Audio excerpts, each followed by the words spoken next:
Buenas tardes, tengan ustedes muy buenas tardes. He tenido que dejar que pase prácticamente ya más de la mitad del Campeonato Mundial de Fútbol para poder expresar mi pensar, mi reflexionar, no nada más mi sentir, una vez que México ha quedado eliminado de este campeonato, porque de lo contrario, si se hace cuando todavía existe la participación del seleccionado nacional, pues se presta a que uno se confronte con las esperanzas de algo que aún todavía no ha finalizado. Pero como México ya está eliminado, yo creo que ahora sí ya es tiempo de que podamos hablar de lo que no se hizo tan bien. Y no me refiero nada más a lo que pudieron o no haber desarrollado los jugadores en el campo, sino que aquí entran otras instancias, porque el fútbol no nada más son los 11 jugadores. Ellos son los estrellas, ellos son los importantes, ellos son los activos. Pero el entorno depende de otra serie de elementos en donde el acto de disfrutar el juego que todos hemos hecho, a los que nos ha tocado en distintos momentos jugar a practicar este deporte en las canchitas en la escuela, en pues los jueguitos que hacíamos cuando todavía podíamos salir a jugar a la calle y que era por el mero disfrute. Pero ya cuando hablamos del profesionalismo, evidentemente entran otra serie de stakeholders, ¿no? Lo que van a ser los jugadores mismos, los que organizan los partidos, los que disponen de los campos, los que transmiten los juegos, los que organizan los certámenes y por supuesto aquel al que le van a sacar todo el dinero, que es al público. Y en este caso, yo quiero hacer una reflexión con respecto a la eliminación de México, un país de villamelones. Desgraciadamente, es lo que yo he ido aprendiendo, no nada más viendo este certamen. Yo veo todos los juegos de la selección completitos, salvo que la chama no me permita verlos directamente en el momento. Pero esto yo lo vengo haciendo desde literalmente Argentina 1978. Entonces ustedes saquen cuenta, son ya casi 50 años de estar viendo fútbol. Y en los últimos 30 de analizarlo a profundidad, tomando en consideración las observaciones de la gente que sí sabe del juego de a de veras y no nada más expresando o vomitando mi opinión. Cuando hablamos de las participaciones de México, cuando vemos este tipo de certámenes, nos encontramos con que se suele hablar de un México que en ocasiones, sobre todo cuando estamos hablando de la primera etapa, se habla de un México que es superior, ¿no? Eso es lo que suele decirse es sobre todo a toro pasado y sin análisis completo, y esto mucha gente lo viene haciendo desde hace ya mucho tiempo. Fueron superiores a la República Federal de Alemania en México 86, pero perdieron en penales luego del tiempo extra. Fueron superiores a los Países Bajos en Francia 98 al empatar a 2, cosa que no fue tan cierta, al encontrarse unos neerlandeses que bajaron los brazos al final y con un gol circunstancial del matador. Fueron superiores durante unos 20 minutos ganándole a Alemania, pero que, en dos errores muy parecidos a lo que ocurrió ayer, cayeron 1-2 con los teutones y con la peor falla de la historia del matador frente a un arco solo en ese mismo certamen. Fueron superiores frente a los Países Bajos en Brasil 2014 hasta que llegó el no fue penal y cuando la construcción de las esperanzas murieron en los últimos 10 minutos y Paco Memo no paró el penalti, ¿sí? México es superior en todas las líneas. Eso se llegó a decir frente a Inglaterra por parte de algunos analistas fanatizados de Fox e ESPN, cayendo 2-3. Algunos llegaron a hacer buenos análisis y reflexiones, como en el caso de lo que sería John Sutcliffe y hasta el propio David Faitelson, que decían que México llegó 10 veces y metió 2, pero que el problema fue que Inglaterra llegó 5 veces y metió 3. Algunos otros analistas, algunos que conozco y estimo, como el caso de Miguel Briceño, fue exalumno mío allá en la Ibero, suele ser un buen analista, pero desde que tomaba las clases conmigo, se dejaba llevar por el exceso de pasión. Y este insistía mucho en que México era el favorito. Jorge Pietrasanta insistía que México era favorito en la Ciudad de México y que él no creía que nadie pensara lo contrario. La analista, que no me interesa ni siquiera saber su nombre, la analista española de Fox Sports, estaba aferrada que estaba ansioso al inicio de este juego para demostrar que México era absolutamente superior. El peor, Francisco Javier de Anda, en ESPN, quien estaba aferrado a que Inglaterra nada más era el puro Harry Kane. Y esto me lleva a recordar al Chicharito diciéndole a David Faitelson que había que pensar en cosas chingonas, ¿se acuerdan de eso? Allá para los tiempos de Rusia. ¿O se acuerdan de un idiotizado y fanatizado André Marín agrediendo verbalmente y gritándole iracundo a Alberto Gaciaspe que esa generación era la mejor de la historia de México en Rusia 2018, luego de derrotar a la que después se demostró que fue la peor Alemania de la historia desde Brasil 50? Que de hecho, en el Mundial de Rusia 2018 inició su ciclo descendente que la dejó fuera de la primera ronda en ese año, en el 2022 también, y que reconfirmó su incapacidad ante una Paraguay ultra defensiva en los 18avos de final ahora en el 2026. Sobre esto, yo creo que ahora sí podemos analizar sin apasionamientos fanáticos, por lo menos no de mi parte. Algunos de los otros sentidos, pues ya se notará, es que estrictamente hablando, que le sigue ardiendo y que le sigue doliendo el que no se haya cumplido su sueño, sin olvidar que es eso, un sueño, no es una realidad. El clásico ya me vi. Esto nos permite analizar, revisando con cuidado, por ejemplo, y no lo digo yo, que a México de entrada le tocó que le dejaran instalado en un grupo que era absolutamente mediocre. Incluso hasta el propio Vasco Aguirre le decía a su equipo en las pláticas que el grupo estaba a modo para poder lucirse en él. Esto lo dijo el Vasco, no es lo que yo creo.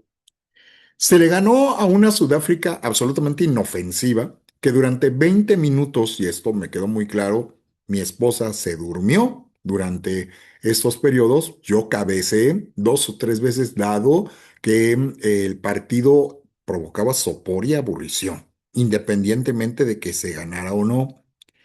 Se le ganó a una Corea del Sur con un grosero error de su portero y un pésimo remate de cabeza de un delantero asiático, que este remate se disfrazó en las narraciones como una parada milagrosa del tal Arrangel.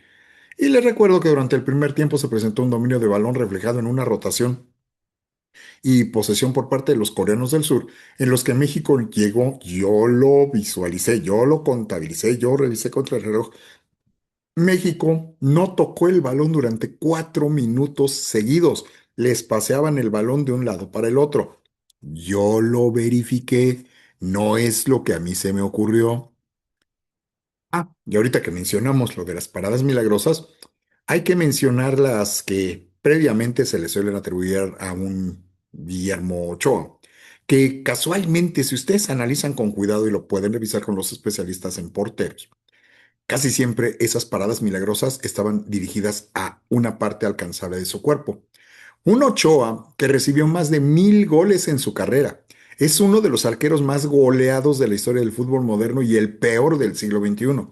Un Ochoa que recibe de rebote y en reversa su parche de Legacy de la FIFA por 6 mundiales, a los que fue convocado pero que jugó únicamente en 4, incluido este, y lo dejaron en la banca por si ya se les olvidó tanto el Conejo Pérez por órdenes del propio Aguirre en Sudáfrica, Osvaldo Sánchez por órdenes de la Volpe en Alemania, y que fue titular en Brasil por imposición del Piojo Herrera, pues el que tenía los merecimientos era Chuy Corona. Hubo fanáticos ignorantes que decían que mejor, incluso en este partido, este último contra Inglaterra, que mejor hubieran metido de titular por experiencia a Paco Memo, ¿no? Claro que no. Si no, entonces no nos hubieran metido tres, nos hubieran terminado metiendo cinco los británicos, ¿no?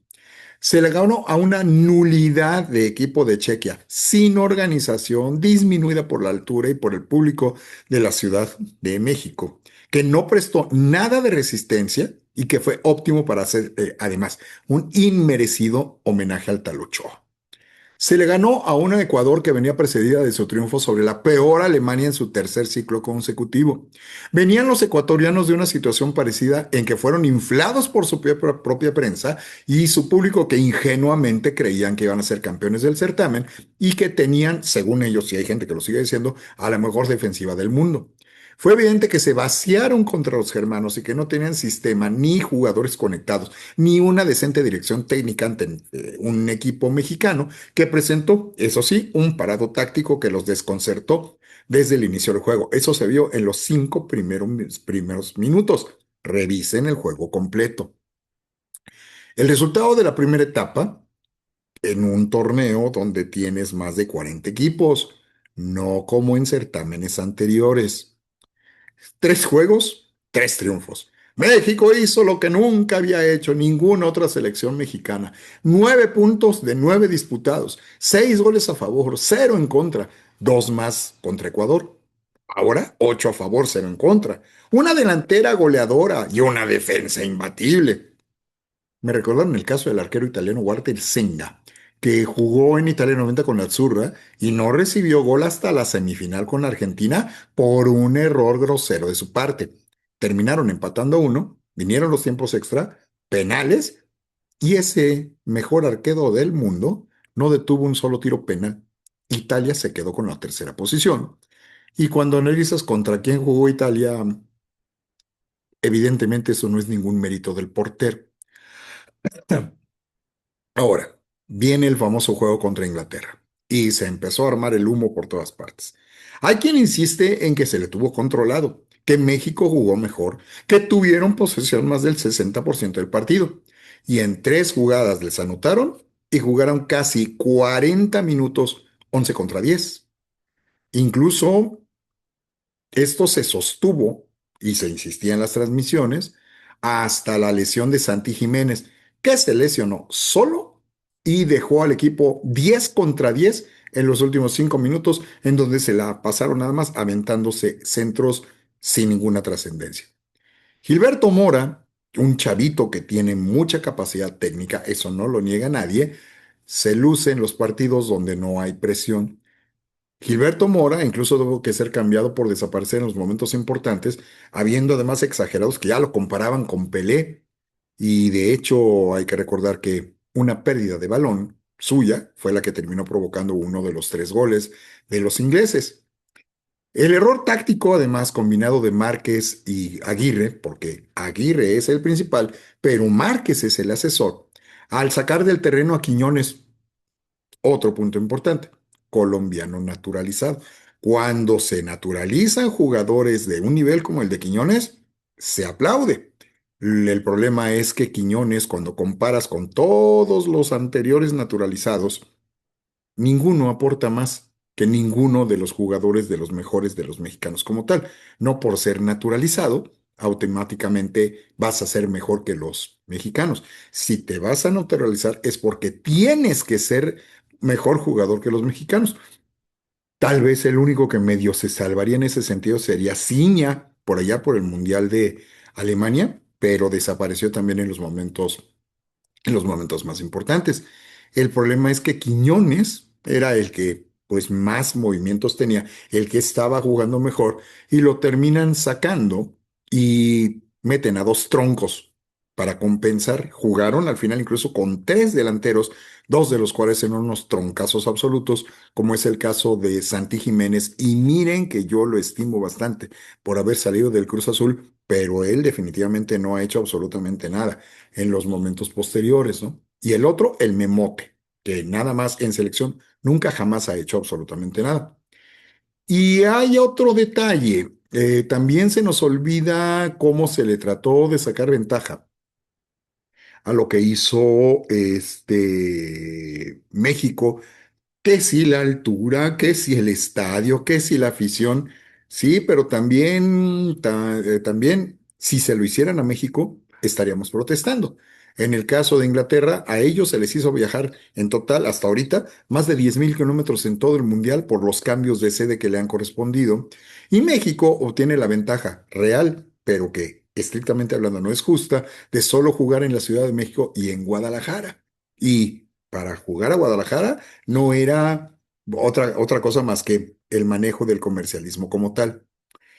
Me tocó escuchar también a algún Villamelón de los deportes que llegó a afirmar que México estaba a la altura de Argentina y Brasil en cuanto a torneos internacionales ganados. Y dijo, y a quien quiera se lo compruebo. Sí, nada más que como si se pudiera comparar los torneos de la CONMEBOL con los de la CONCACAF. Por eso actualmente los sudamericanos nos odian y están gozando la iluminación de México. Revisen las redes sociales. Cuando hablamos de jugar en un ambiente hostil, hemos tenido algunos casos muy ejemplares mexicanos, como el caso de los Pumas o el Pachuca, o particularmente el primero que logró dar ese gran paso por ahí del año 2000-2001, que fue el Cruz Azul, que han mostrado que se puede competir dignamente en certámenes como la Libertadores o la Copa Sudamericana, pero no se puede comparar un torneo de selecciones con uno de equipos que juegan todo el año juntos y son mucho más largos. Entonces, para que ustedes también aprendan a distinguir a estos disque especialistas que nada más les están vendiendo humo y que no se preparan y que no conocen la historia y no les interesa conocerla y que lo único que les importa es decir lo que ellos piensan y lo que ellos opinan. Otra cosa que es muy dolorosa, y esto a mucha gente no le va a gustar, siempre se habla de que se tiene la mejor afición del mundo. Hay algunos que sí, pero si ustedes analizan con cuidado, ¿de verdad tienen el descaro de decir esto cuando van los aficionados a rodear el hotel de concentración de sus enemigos como Ecuador o como Inglaterra para darles serenata y no dejarlos descansar con cantos, gritos y cohetones y fuegos artificiales que inclusive ustedes vieron qué tipo de fuegos artificiales les arrojaban? Eso tienes que pedir permiso, eso está prohibido por la ley. Y aquí esto también es duro. O unas políticas que se quisieron lucir, influyendo, tratando de cambiar el horario del partido a las 12 con el pretexto de evitar el protocolo por tormenta eléctrica, echándole a perder a un protocolo diseñado desde hace meses que no permite hacer movimientos de esa índole y sin causa verdadera de fuerza mayor. Lo peor de todo esto es que incluso la propia FIFA comenzó a gestionarlo, resultando en la reprobación del propio Javier Aguirre, quien, cito sus palabras, dijo, estoy encabronado por el cambio de horario, me jode todo.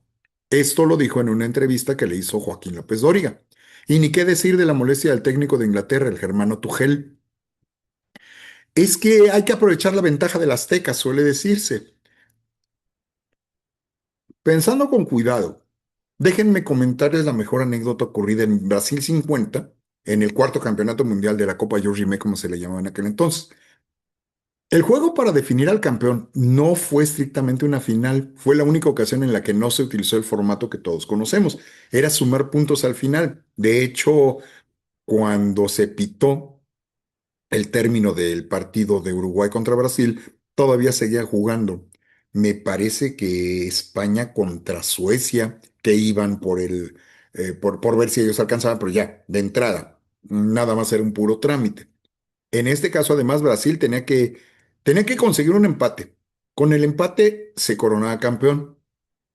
Y durante todo ese certamen, Brasil, desde sus primeros partidos, el partido inaugural fue, para variar, contra México y a la selección mexicana le fue bastante bien, nada más perdieron 5-0. Y así sucesivamente, cuanto rival se le ponía enfrente 5-0, 6-0, 4-0. Y Brasil, pues ya se hacía campeona del mundo, ¿no? Y esto llegó incluso a pensarlo algunos de los directivos de la propia selección uruguaya de fútbol, que recuerden, ellos fueron los primeros campeones del mundo y habían sido previamente 2 veces campeones olímpicos cuando los mundiales no existían. Sería el equivalente, ya se le reconoció a la FIFA, a que eran tricampeones del mundo ya para aquellas épocas y estaban luchando por obtener su cuarta corona mundial. Un directivo uruguayo entró al vestidor antes del partido y les dijo, muchachos, cumplimos. Por favor, traten de no comerse más de 3 goles. Y apareció la leyenda, el mito viviente de Obdulio Varela, el negro jefe, el caudillo de Uruguay, quien dijo, los mirones son de palo.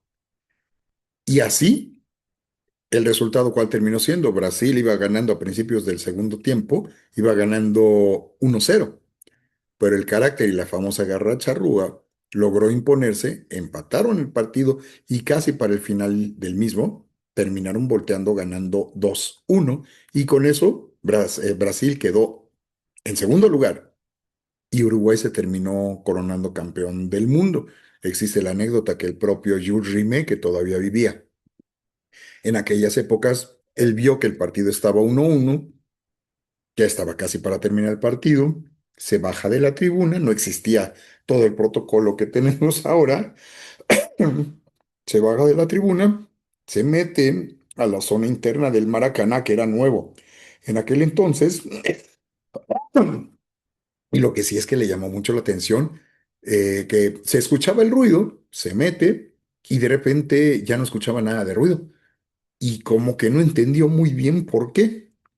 Y eh, cuando él sale al espacio abierto, vio que había gente brasileña alrededor de él y estaban llorando o estaban como piedra.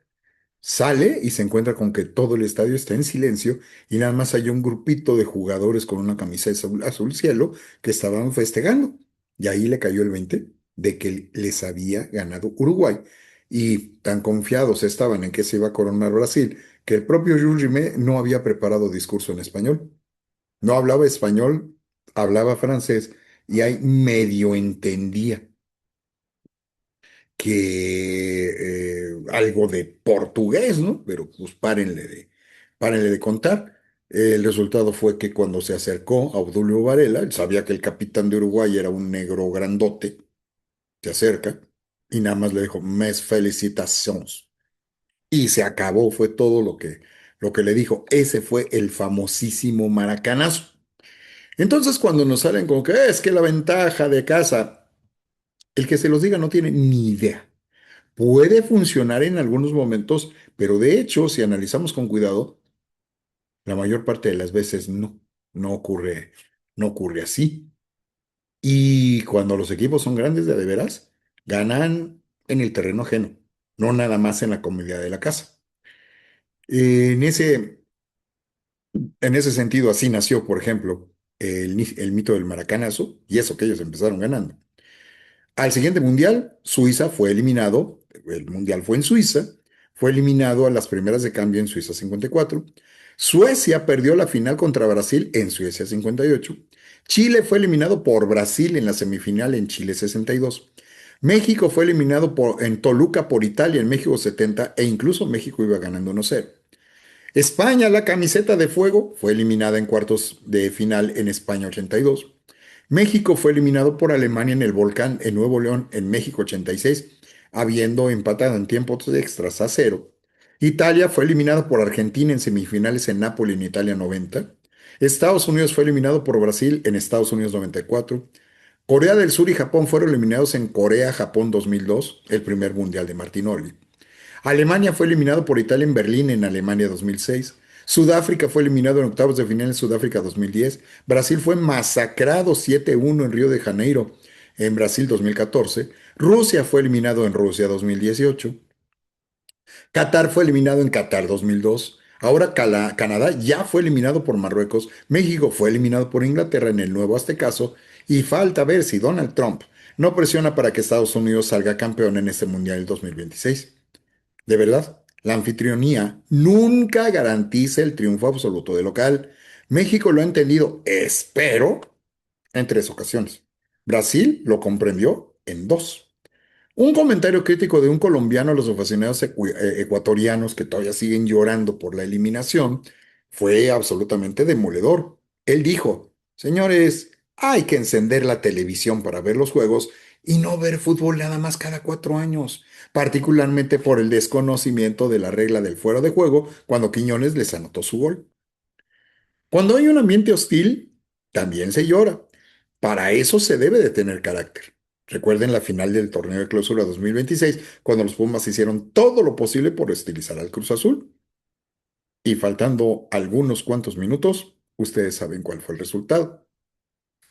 Por ahí, cuando se alega de que en ciertos países Y pues bueno, lo que pasó aquí en México, de que le fueron a llevar serenata para no dejar dormir a los seleccionados, a los de las selecciones a los que se iban a enfrentar, de repente se suele decir, es de que lo mismo hacen los hondureños y salvadoreños cuando México va a jugar allá.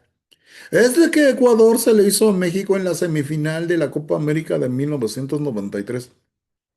Y que secuestren o maten a un familiar tuyo justifica que tú hagas lo mismo.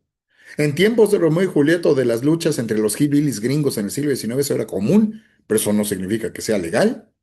Esos animales que durante los festejos destrozan la propiedad privada y agreden a automovilistas sin importarles quiénes vienen adentro. Por ahí alguien lo llegó a mencionar, alguno de los analistas, que también decía, es que ahora no solo nos tenemos que preocupar por ganar, perdón, no nos tenemos que preocupar por perder, sino también nos tenemos que preocupar si ganamos para ver que no haya abusos y destrozos por parte de los idiotas, porque no son otra cosa, gente a la que la conexión cerebral nada más no se le da, destruyendo propiedad privada, agrediendo a cuantas personas pasan junto a ellos, peleándose entre pandilleros, como pasó hace dos partidos, todavía en el partido de Ecuador, allá en el Paseo de la Reforma, destruyeron todas las plantas que se acababan de poner muy orgullosamente, estas flores de cempasúchil que tampoco venían al caso. En ese contexto destrozaron todo, los adornos que se habían puesto para el disfrute del campeonato mundial. A lo mejor no nos gustan mucho, no estamos de acuerdo con la idea, pero sabemos que eso es pagado con dinero nuestro, ¿no? Por lo menos lo cuidas. Pues estos animales no, ¿no? Entonces, para acabarle de rematar, cuando nos ponemos a pensar en estos otros brutos y brutas, porque también hubo mujeres, como por ejemplo todos los que bañaron a los hooligans con cerveza y otros líquidos de dudosa procedencia cada que metían un gol, o sea, por lo menos tres veces en el partido. O la cobarde, porque no es otra cosa, la cobarde disque aficionada, que bañó a un par de ecuatorianos que salían sin molestar a nadie, aventándoles la cerveza, que no hizo caso a quien se lo quiso impedir y que luego se fue a esconder cobardemente como lo que es entre sus acompañantes, acompañantes haciéndose la inocente, que inclusive Paola Rojas hizo una editorial brutal y bestial, regañando a esta escuincla tonta, diciéndole, tú como mexicana, tú a mí no me representas, ¿no? Además de que las redes sociales, pues ya saben que terminaron haciéndolo suyo. O peor aún, un cobarde espectador que arrojó su cerveza a una joven, ambos hay que tomar en cuenta que ambos eran mexicanos, que estaba esta chava transmitiendo en vivo y que se hizo el loco hasta que fue detectado durante la edición del video. Y quien luego fue expuesto, identificado en redes sociales, y ahora llora porque la afición lo castigó poniéndole muy mala calificación a su negocio, o aquellos que iban a festejar al ángel destrozando todo el mobiliario urbano con falta de conciencia incluso de su propia seguridad, destruyeron los espacios de la jardinería, mearon y defecaron por doquier y dejaron toneladas de basura. Ojalá que todos esos aficionados pudieran ser sancionados mediante el Fan ID y se les prohibiera cualquier estadio de por vida, como se supone que era la idea original del Fan ID, pero originalmente pensado para los hooligans, no para esos que ni a hooligans llegan. Pero otra cosa que a mí también me molesta es la postura de esa prensa crítica y enajenante. Acabo de revisar a un disque especialista de Fox Sports que lo acabo de ver, acaba de decir que le gustó mucho el partido que jugaron los mexicanos contra Ghana, tanto Lira como Mora como Brian Gutiérrez.